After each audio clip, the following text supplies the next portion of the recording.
have heard about the two terms provision and reserve. So let us understand what does this mean. Provision is anything that is created for any specific event like which we know that is going to occur or that is probable to occur.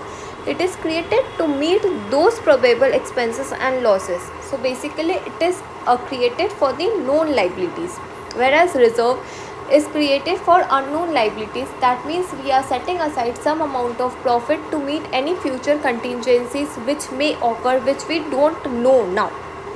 Now provision is often mandatory under different accounting standards. For example, provision for depreciation, provision for bad debts, whereas reserve is generally optional and unless and until it is required by law. If the law requires us to create a particular type of reserve, then it becomes mandatory, otherwise it is usually optional.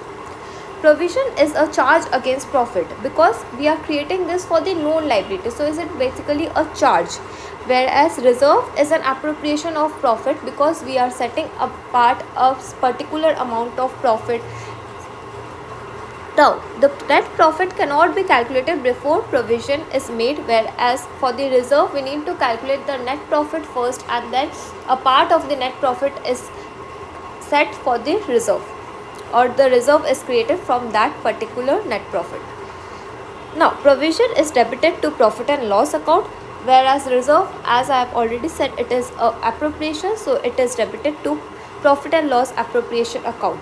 Provision is generally shown on the asset side from deduction from the asset. For example, if we are creating provision for depreciation, suppose depreciation for machinery, so we will show the provision as a deduction from the machinery account itself, or we can otherwise show it as a separate liability item, whereas reserve is shown on the liability side under the heading of reserves and surplus.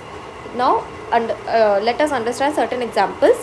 So example for provision is provision for bad debts, provision for depreciation, whereas for the reserve it is general reserve, capital reserve, dividend equalization reserve, etc.